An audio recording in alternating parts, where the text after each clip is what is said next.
Hello and welcome to the Texas Apartment Association's Education Foundation series, Hints from HR. If this is your first time tuning in, this is a series centered around tips that may help in locating an ideal career for the job seeker and vice versa for the seeking organization. I'm Blaise Spitaleri, the Business Development Manager with Gemstar Construction. On the program today, we'll be discussing job descriptions. We're going to take a swing at understanding the purpose of job descriptions and how and if they are really helping us get the talent we need. Job descriptions are typically the first step in attracting the most ideal candidates for your organization.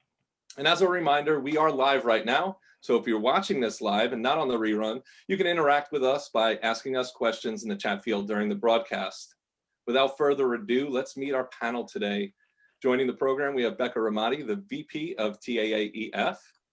Hello. The Kathy Lee to my Regis, Nicole Block. Hello. And our expert joining us brings more than 15 years of HR experience focused on HR strategy and change management within the multifamily, construction, and engineering industries.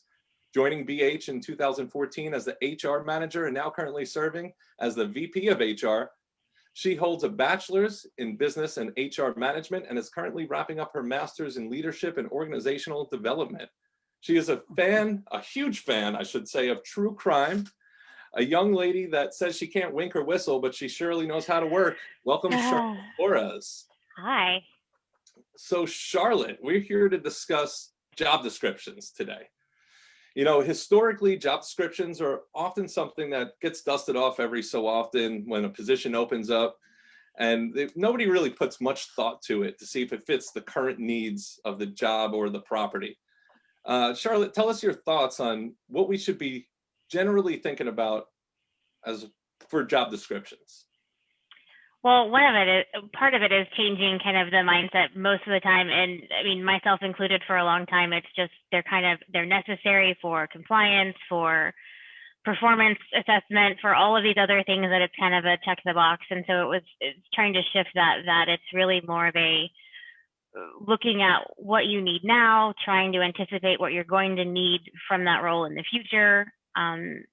Revisiting those job descriptions anytime you have to hire in new for that role to make sure that you are, that job description that may be 5 years old, that it's not just kind of copy and paste and you're posting the job the way it has been for several years. Which I think it's a bigger undertaking. So I think that's why a lot of people just kind of, here's what the job is. It's what it's always been. The job description hasn't really changed other than we've added some years of experience here, or maybe a couple of extra tasks to the job itself. So, and I think that there's also, to the compliance piece of it too, is that they continue to grow in generality. So, to your point, Charlotte, it's like they're going to come in and they're going to add, but we very rarely are editing. And so before you know it, you might have a 10-page job description, for a leasing consultant. That, we kind of joked earlier when we were talking on our calls that, you might have to be able to lift 50 pounds 20% of the time or something so random that kind of goes back to probably some sort of, compliance or some sort of standard that everyone has to meet. So I think that these job descriptions are vague, in a lot of ways. And that's for flexibility too. I mean, I totally get that. But we very rarely edit them. I think we continue to add more and more data, and it doesn't necessarily serve the purpose to get the right candidate. Yeah, and being now it's 2021 and we all just went through the year of 2020, definitely a catalyst of change. COVID has changed a lot of responsibilities and the skills that we need to be successful at work. So maybe Charlotte, do you want to touch base on how this past year has helped us do a better job of planning for 2021 with all this rapid change, rapid testing, and what's going on? Well, I think, 2020 was definitely, everyone was kind of in survival mode, trying to figure out how to rally around and go with all of the changes that were sometimes daily. And so if you think about, from an operations standpoint, what changed in your business in 2020, and then looking at, well, what changes do you then have to make to job descriptions, or how has that fundamentally changed the job that all of your team members are doing day to day now with all of the changes that had to be implemented because of anything COVID related. So a lot of especially what we're seeing is just that increased dependence on the technology, being comfortable with doing virtual tours or FaceTiming as you're touring an apartment or a unit, and recording videos instead of kind of that in-person interaction, and just having individuals that are comfortable with that, because it's a shift, right? A lot of the training is geared toward closing the deal, that sale, that in-person interaction, or the customer service from an in-person perspective. And now we don't have a lot of that. In a lot of cases, that's, foreseeable future. We don't know when that ever gets back to what it was pre-COVID, or if it does. So that technology is huge. Yeah, and the technology piece for the, like you just mentioned with the leasing associates or any of the office associates, excuse me, if this is something now that's going to become the expectation, then they are going to have performance management that's going to be tied along with that. So do we back it up and put it in the job description? And excuse me, what does that look like? Comfort with technology means something much different right now than it did 5 years ago, 2 years ago. So I think being specific about being able to adapt to changing technologies and being comfortable having a physical presence on social media, having yourself be, potentially being on a Facebook Live, who knows? But I think that that is key to be able to talk about it. And I know when we spoke before, we also talked about the catalyst for the maintenance teams, because I know traditionally just maintenance teams in general have been maybe a little bit of had an aversion to coming aboard with technology, just with using the computer, so I think that our industry was already so far behind. So I think this 2020 it pushed them probably further faster, but they're still not caught up.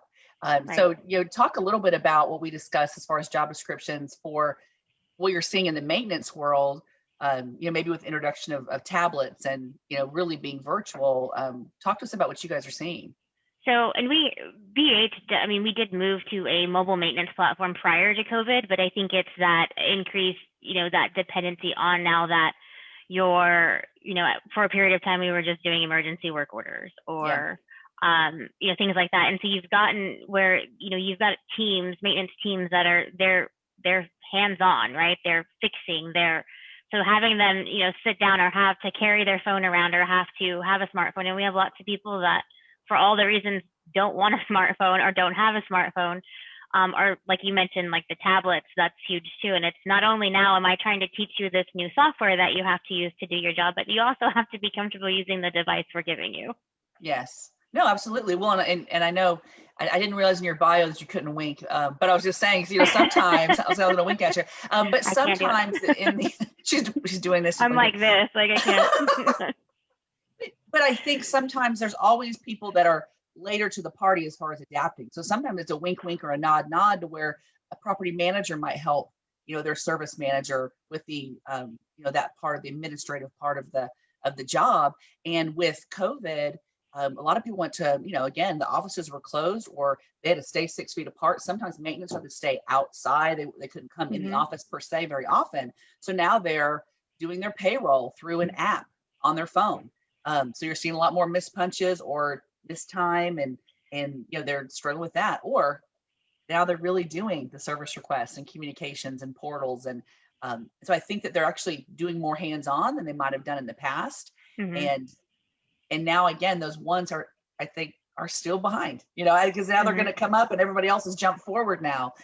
So I think that really should be something. I'm glad that you guys are looking at it for job descriptions, because it's definitely going to affect how you hire, because now it's different. I mean, 100%, if you want them to be successful, they need that skill set too.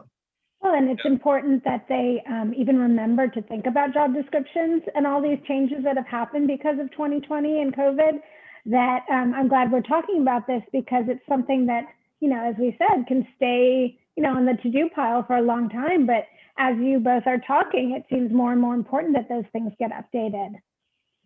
Well, I think the only way we're communicating now with our residents, I guess not the only way, but the majority of the way we're communicating is not as much in person. And that's where traditionally our service teams have just been such an integral part of that team for renewal retention. They're in the units, they're communicating with everyone and building value. And so we have to help them to learn how to build value in a virtual environment. Absolutely. And also, so talking about like the remote environments and setting that up for success, how is that going to be included in the job description? And also just the second part, technology had been a part of our industry for a while. And I'm excited to see this catalyst for change, that everybody is moving very quickly to make sure that we have all the technology in order, we have all the processes and procedures that we're going to need. But I also think that other part of it too is maybe working remotely, and what that structure looks like in the individual's lives too, and what then your organization is also looking for. If you can touch a little bit on the 18-part question I just threw. I was like, so which part did Charlotte answer first? Yeah, I mean, I'll wing it, and you can tell me if I missed anything. No, I think a lot of it too, especially when you talk about job descriptions or when you're interviewing and looking for candidates, right? Because a lot of it is remote, especially when you get to a lot of the corporate offices. There's two parts, right? It's one, being comfortable with that, recognizing that you are going to start a new company, new team, and you're probably not going to meet anybody in person for who knows, right? Maybe ever, yeah. Right? And then as you're looking at leaders, managers, supervisors that you're bringing in to manage these teams, there's a whole different layer of team building, a whole different competency skill set that you're thinking through, because you have to be able to manage in a virtual environment, which is not easy, especially when you're spread out, when there is no, hey, yep, I can really just meet you down the street or something when something comes up. And that's not an option in a lot of cases. So I think there is more emphasis on not only are you going to be able to thrive in an environment where you probably aren't going to be sitting with a team or have that immediate kind of exchange or that collaboration, but can you manage and lead other people in the same environment? Key, totally key. And managing remotely is something that is one, it's a skill too. I mean, and then you have to foster that skill. So you can't just, to your point, zip down the street, and be there in person. But you have to figure out a way to make connections and be intentional. And also, you're having to empower your associates more faster, because you can't physically be there. So they're having to potentially ask the question, walk with the vendor, make the decision, whatever it might be, with you and them maybe talking on the phone or like this. And, but also they have to build that with their teams. And it's a much different skill set.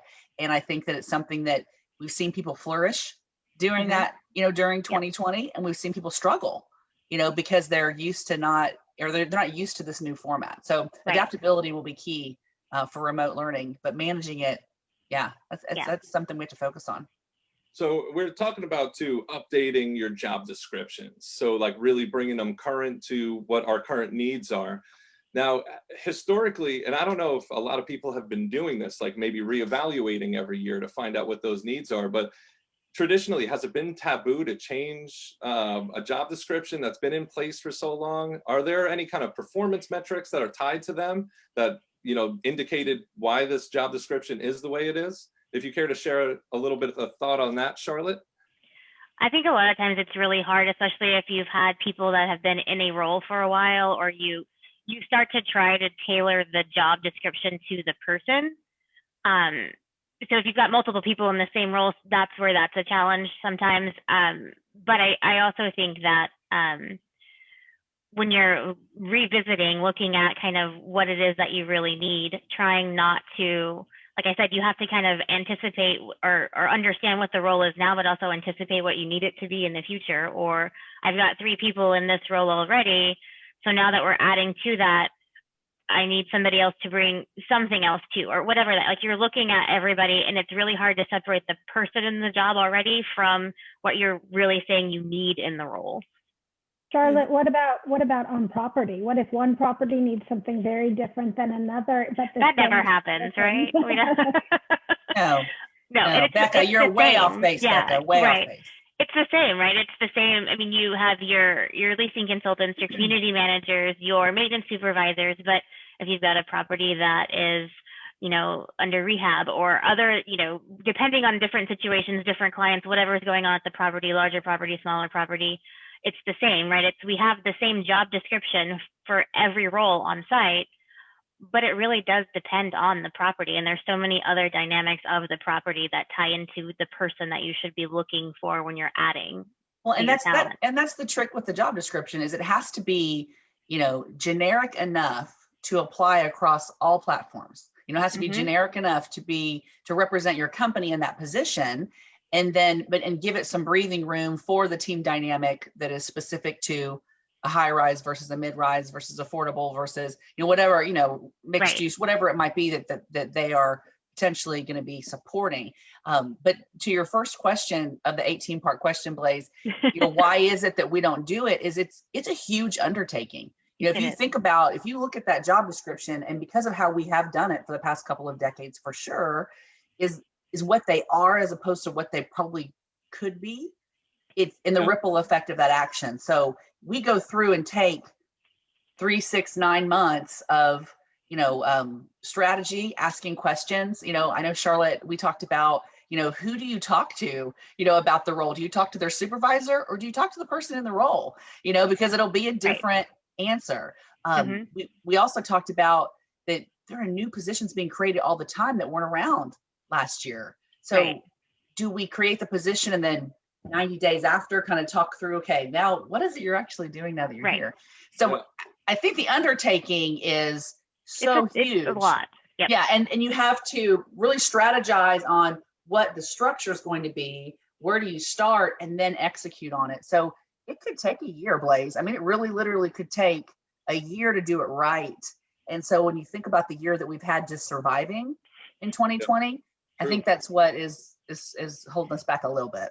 So to speak on that point then as well, I don't know how often y'all would do it, but do you survey those people in those positions? Do you give a more realistic view of what the job description should include? And how do you go about doing that? How often is that? Is that just for new positions? Is that for positions that have been there forever? You also mentioned earlier about, lifting 50-pound requirement. I know a lot of people haven't been to the gym lately. So is that even necessary right now from the new way that And we're if approaching? you're a remote worker, I mean, not trying to be funny, but again, like if you are a remote worker, if your purse is 50 pounds, that's your own prerogative, right? Like what is it that you're lifting? And I think My that's purse is not 50 pounds. It's okay. It's Good. 60. That's good because it's really bad for your back. Just so you know. I know. I can't even find my purse half the time being in a COVID world. Like when when I need to go to the grocery store, I'm like, where's my wallet? Where's my mask? Right. I don't even know where my purse is. But I think that's true in looking at asking those, those questions. But also true to what Charlotte said too, is that we still have to.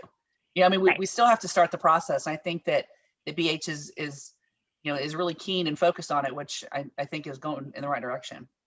Yeah, we definitely, right. You think about 2020 also and all of the things that you had planned for 2020 initiative wise, or just, other goals or anything that you had in 2020. And it was, nope, we're putting all of that on hold. We just have to get through this year. We don't know what's going to happen. So we'll revisit all of this in 2021.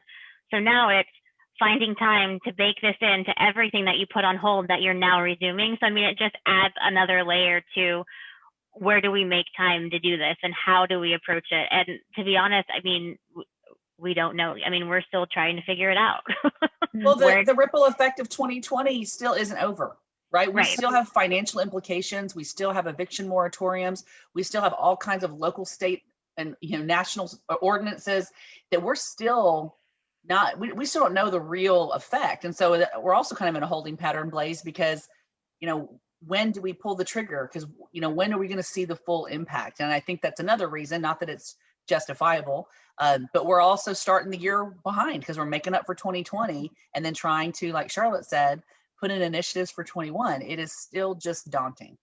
Yeah, Right. there's still a lot of question marks, I feel like, and it's evolving. It's evolving quickly, I feel, but yeah, there's still a lot of question marks on how do we approach this, and I can definitely feel that. But that's why we're having these conversations, right? Absolutely. To start thinking about this, start preparing. What could we look forward to? Well, and we're still hiring, right, Charlotte? Oh, sure. You're still hiring, and you still need those. You still need those job descriptions, and you want to get the best talent you can. So let's talk a little bit, if it's okay, Blaze, about the job seeker's perspective and what they can learn from a job description, maybe how to decode it a little bit, and how to then put themselves, their best foot forward. Yeah, Charlotte, if you want to take the lead on that. Well, right, that's in terms of decoding, right? There's a lot of companies that you have the job posting itself, which is not necessarily the same as the actual job description because you're trying to appeal to, attract, whatever that looks like. So making the more, the actual posting more fun. And so the flip side of that is sometimes you get too detailed and now you have this, 3-page, job description or job posting where it's like, well, I don't know if I'm reading it. I don't know if I want to apply to that job. That seems pretty overwhelming just in the beginning. But the other piece to that is just even looking at the language that you're using when you're posting the job and in your job description.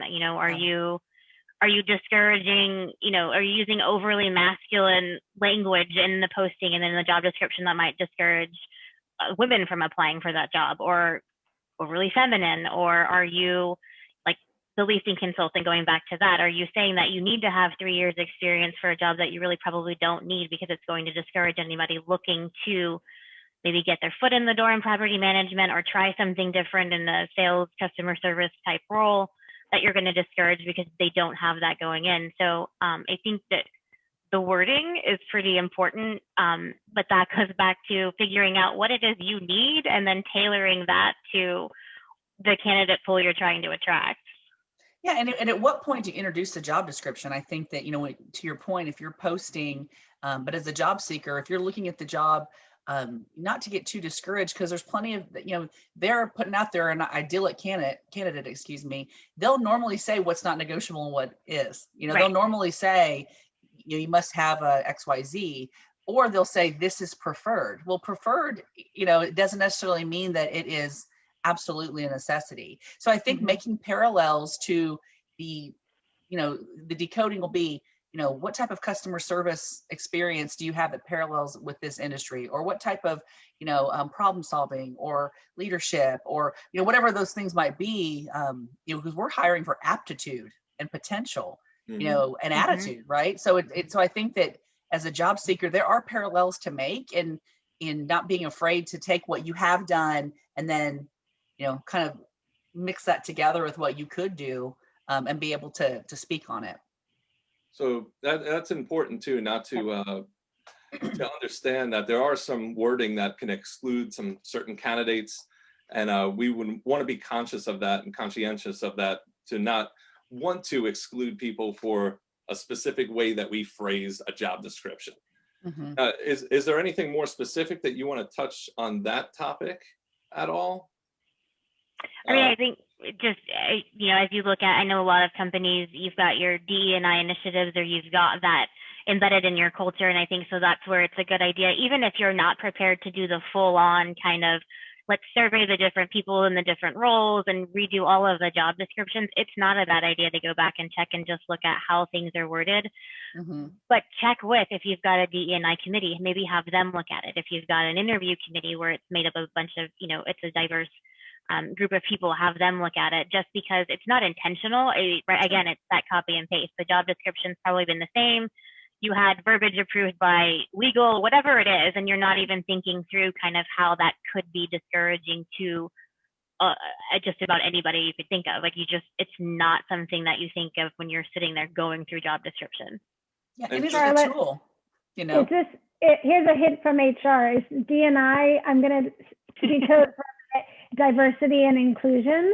Yes, sorry, diversity, equity, and inclusion. Yes, DE&I. DE&I. Yeah. There you go. Yeah, but I would say that the focus on that, definitely is, and it's timely, and we want to make sure that we're, as we're bringing people in, that we're giving, getting everyone an opportunity, of course, to come and join our fantastic industry. And then we're giving our industry just a broader choice of qualified candidates, which is a win-win in both situations.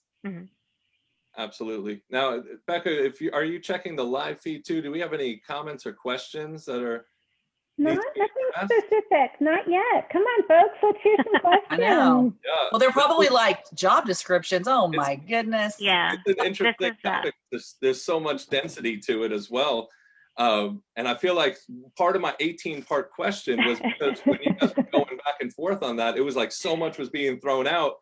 And I was like, all right, trying to remember what points to touch. So I was like, I'm going to give you an 18-part question, and then you guys can just bounce it back and forth.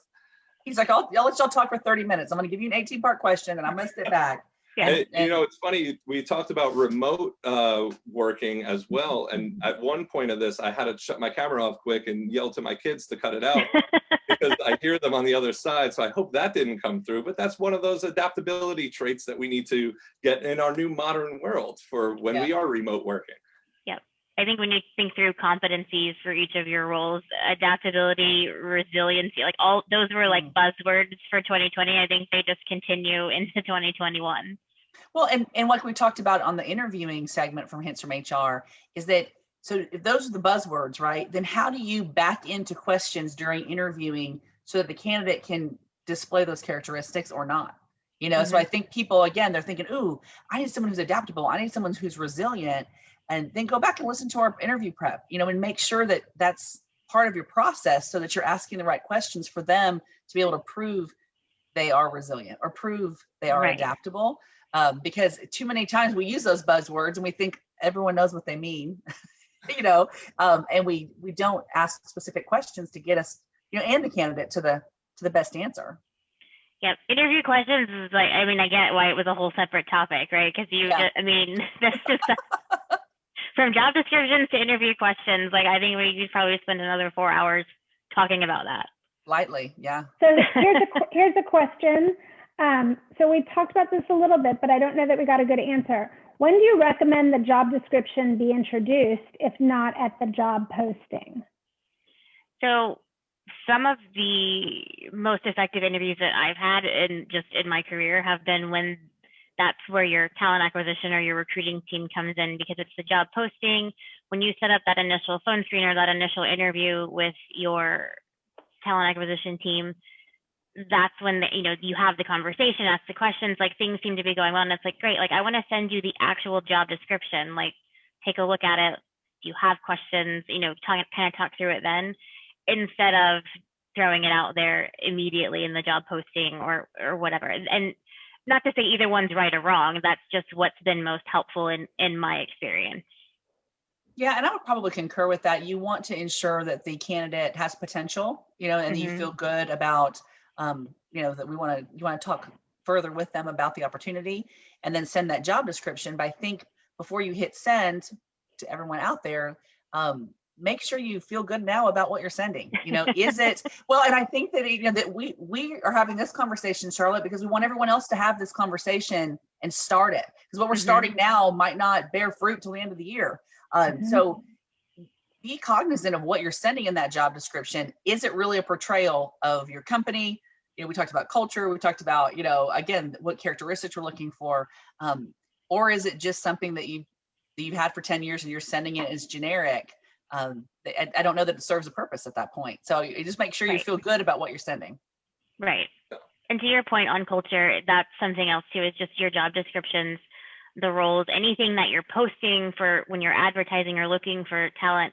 Does all of that align with your company's values or their mission? Or because it's an afterthought, right? It's because a lot of people, myself included, you start talking about, okay, we've got to update job descriptions, and you can hear the eye roll. It's like, okay, here we go.